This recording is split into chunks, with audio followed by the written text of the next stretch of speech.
Dried Cherry Juice Series, Chapter 12, Baby Got Back, Draft. If we're going to talk about the very brief rebellious phase that greatly backfired on me, I gotta talk about Rusty and Toby.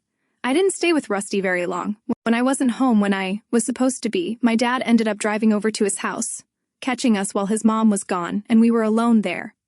Don't worry, we were making out, but we weren't going to go any further than that. But yeah, needless to say, I got in loads of trouble and no longer allowed to date Rusty. I suppose now is just as good a time as any to take a quick U-turn back to when I said I had a childhood friend who lived next door to my grandparents in my hometown that would end up playing a major role later. Toby was my first real, actual love. He was on the school academic team, with my cousin whom I mentioned was too cool for me earlier. We were all in the same grade together. Quite honestly, I couldn't tell you how he and I initially got together romantically. I just know that we were already close because we were essentially neighbors and friends for such a long time growing up. That happened a lot. Going back to those metaphorical skeletons in the closet that you forgot about because your brain did it, for you all for the sake of your sanity? I think that may be why. Not because things were bad with him and me, but because I blocked out a lot of things that occurred during that time frame that I forgot about. But just as I explained in the beginning, I am writing what I do remember. If you remember me also telling you about my conveyor belt of boyfriends that I worked with at the grocery store, he was also one of those included in that cluster. But out of all those exes, even though they were serious too, he was the most serious of all of them. He was also my first, if you know what I mean, yeah. That part includes about as much. So, think back to what you were doing back in high school. Were you sexually active? If so, were your parents aware that you were? If they were, how did they respond to it when they gained knowledge of it? And, if no, you weren't sexually active during your teenage years, was it because you chose not to, or was it your parents that made that decision for you? My parents held no qualms when it came to my sex life. I was not to have any premarital sex at all. No ands, no ifs, no buts. No sex talk, education, or form of birth control was ever discussed with me outside of my polycystic ovarian treatment. It was just a matter of do not do it. Period. Well, I was a teenager who had always obeyed the rules and my superiors. I was absolutely mortified of what hellfire would rain down from my dad onto me if I did do something I wasn't supposed to. Just the other day, my brother and I were talking in front of my mama about getting into trouble at school. When I mentioned I had never gotten in trouble at school, my brother laughed and didn't believe me. Again, he was 5 years younger than me, so he would have had no way of knowing unless the topic came up previously, which it hadn't. So when he began sarcastically laughing and boasted, "Yeah, right, I don't believe that one bit," I've explained that I was a very well-behaved kid growing up, so I'm not sure why he was skeptical about this in the first place, but he was. Anyways, he looked at my mama and said, "How often did she get in trouble in school, Mom?" She immediately shook her head and said, "She never did." He began listing off all of the types of consequences my school offered. Detention? IP? Saturday school? Written up? Anything?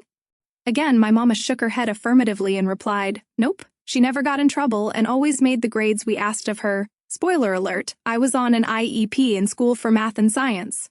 So my mama set attainable goals and standards for me to strive for rather than expecting straight A's from me. I think she just knew that would never happen coming from me. I was never going to be a contender for the academic team that my cousin and Toby were in together. She knew it, deep down. Yeah, she knew. Anyways, moving right along. I wasn't always a rule follower, as the news that Toby and I were sexually active with one another eventually made it to my mom's ears. I was awoken by my mama one school morning in a very unusual way, so I knew something was off. It wasn't the normal way she usually woke me up, where Maisie helped me tell her we were sleeping and didn't want to be disturbed, with her immediately growling at my mama's entrance to my room. No. When my mama walked into my room this specific morning, something was off, starting the conversation off with my name in a very serious tone, followed by, "I need to talk to you about something," and I could tell by the tone in her voice. This wasn't about to be a pleasant conversation by any means. "What is it? What's wrong?" I said, eyes still crusted over, where just simply trying to open my eyes was one thing, and keeping them open was quite another. To make a long story short, someone had called her earlier that morning before I'd woken up. She was already up around this time because my dad was up getting ready for work, and she always got up with him. For the life of me, I cannot recall who she claimed she had just spoken to on the phone who had supposedly given her the information that led to the tense-on-edge altercation. Shit, I thought to myself. I knew better than to say any curse words within earshot of either one of my parents.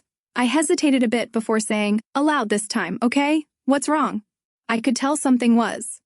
"I heard that you and Toby were having sex. Is this true? She came out with it, not wanting to waste any time getting to the bottom of it. My dad was usually gone in the mornings as he left for work before I would have to get up for school, but the phone call took place before he had to leave that morning. After confirming he wasn't in the room, wasn't within earshot, or wasn't involved in this conversation in any way, I felt I could open up to my mama honestly. So, after a bit of skepticism and hesitation, I calmly replied with my own doubts and uncertainty, yes. I could not have been more wrong. My dad's reaction would no doubt have been irrational, there is no question about that. However, I didn't think my mama would act as disproportionately as she did. My name and a series of melodramatic, "Oh my gosh," repeated several times over in succession, came pouring out of her mouth in such a guilt-trippy, disappointed tone. With my hands covering my eyes, I did the only thing I could think of doing in the moment to ultimately fix the situation I had just gotten myself into by being too honest. I blurted out, "Oh my gosh, Mom, I'm just kidding, geez." She fell for it. Now, how certain I am that she believed me or not is a completely different story entirely. But then again, my mama's personality type is the kind where she likes to live shrouded in ignorant naivety for anything she doesn't want to be true. And I do not say that like it's a bad thing. There are so many circumstances where being blissfully unaware of things you don't want to be true work in one's favor. You want so badly for the narrative to be false that you just give it the cold shoulder, pretending it isn't there. I would love that. Negativity seems to always tap on my shoulder while I'm out here just trying to live my best life, only to sucker punch me right in the throat with a welcoming howdy-do. So no, I don't always consider that a bad thing. Especially in instances where I'm completely 100% jealous. I get why she was upset at first, I truly do. But then again, a teenager was told not to do something under any circumstances and not given any other options. Not making excuses for myself by any means, but much like the cliché phrase, boys will be boys, or kids will be kids, the same goes for teenagers. And it had nothing to do with the fact that they forbade me to do so, it was just a matter of just being a horny teenager, that's all there was to it. But my parents, however, did not see it that way. Needless to say, I panicked in silence until I could talk to Toby myself, for him to both comfort me after explaining what happened, as well as stressing that he needed to be more discreet when telling anyone about our endeavors together. Oh, and that discussion regarding forms of birth control, or the lack thereof, that led to some drama of its own. I may have been on birth control pills for the polycystic ovarian syndrome already, but it was to make me have a menstrual cycle every month, not for the actual intention of preventing pregnancy. Toby's mom was going through his room one day when she ended up discovering random condoms in the drawer of his bedside table, as well as unused pregnancy tests he had also bought when we had a few scares. The tests came back negative considering I'm still alive to tell the story, but his mom kept quiet and just told us to be super careful. We had been, as I was again, terrified of what my dad would do or how he would react if he were to find out Toby and I were having sex. Since my grandparents lived right next door to Toby, we had to be sneaky as to where we would commence the act. We would switch back and forth between his room at his house and parking at an empty boat dock ramp. Going along with that, my dad also went through my room one day. His reasoning, however, differed from Toby's mom, who was just looking for something when she came across the condoms and tests. My dad's excuse was just wanting to be controlling, as he always was when he came across some cosmopolitan magazines that I had at the bottom of a drawer with other magazines on top of them.